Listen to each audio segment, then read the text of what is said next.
Voice of Kenya, Nairobi. Time now is 12 minutes past 6. You are hereby informed that everybody is requested to stay at home. There should be no movement in town. The government has now been taken over by the military until further notice. There should be no movement of persons or vehicles from one place to another. The police should now assume their role of civilian until further notice.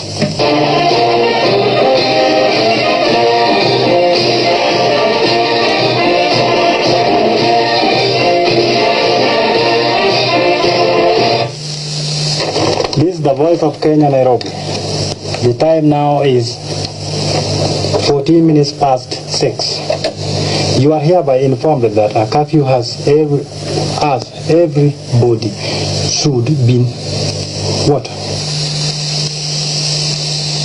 declared. Everybody should Everybody should stay at home. There should be no movement in town. The government has now been taken over by the military until further notice. There should be no movement of persons or vehicles from one place to another. The police should now assume the role of civilian until further notice. A warning. The government has been taken by a very, very, very powerful group supported by the people, wananchi wenyewe na wanajeshi wote. Kwa hivyo, wherever you are, cooperate or you blame yourself. Thank you. Voice of Kenya.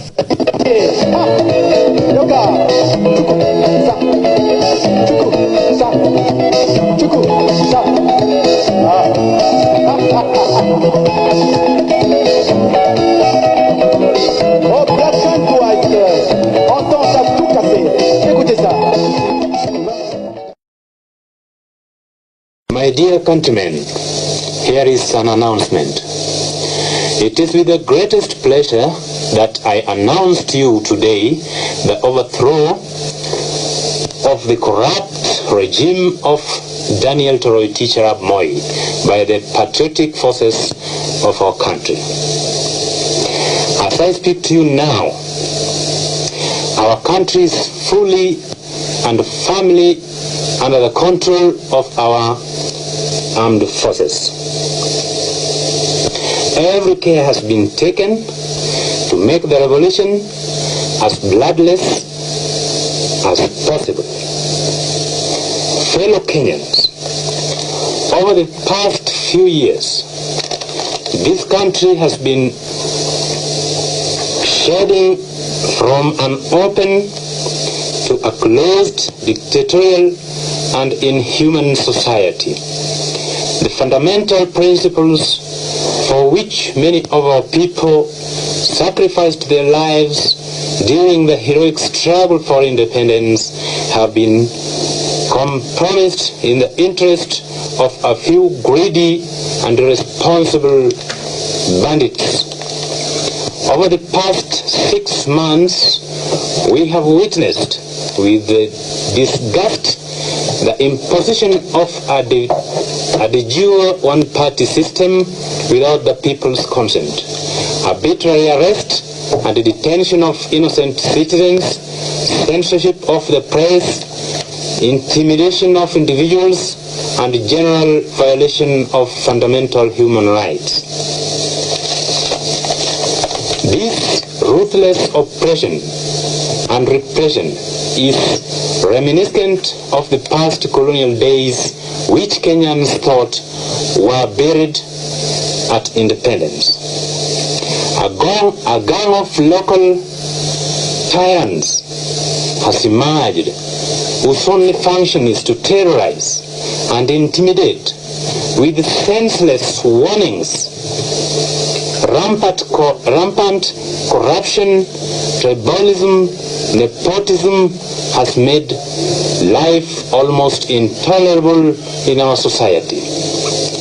The economy of this country is in shambles due to corruption and mismanagement. The cost of living in Kenya today is among the highest in the world.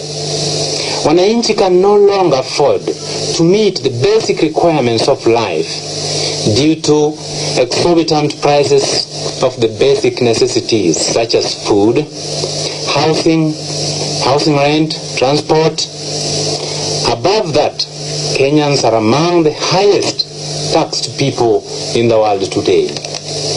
Wananchi, under these circumstances, our armed forces have headed the people's call to liberate our country once again from the forces of oppression and exploitation in order to restore liberty, dignity, and social justice to the people.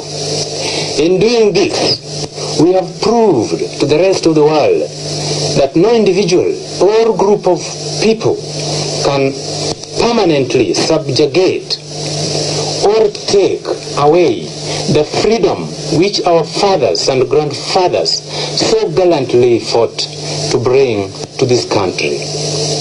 Like the British imperialists, the same fate will befall whoever attempts to tamper with our freedom. Countrymen, it is not the intention of the military to stay in power indefinitely.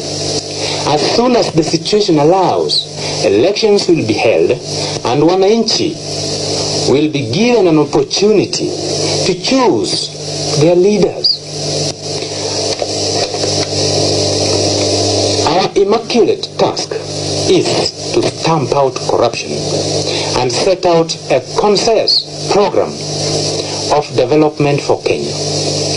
We will continue with the original policies which this country set at independence and which have been eroded over the years, thus giving rise to the current sad state of affairs. A number of administrative and security measures will be announced in due course.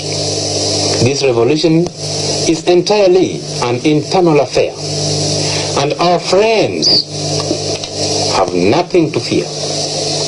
We will strengthen relations with our neighboring countries and we will continue to champion the policy of non-alignment and non-interference in the internal affairs of other countries.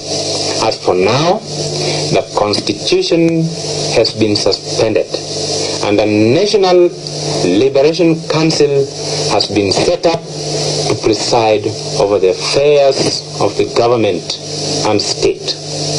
All the detainees and political prisoners are released forthwith with immediate effect. Long live Kenya. Long live the People's Redemption Council. Thank you very much. This is a statement on behalf of all the students of Kenya. On behalf of the students and the people of Kenya, we, the University of Nairobi students, register our wholehearted and unconditional support for the August 1st revolution organized by the Kenya People's Redemption Council. We humbly request our new popular government to accord us the freedom we have always cried for. Thank you.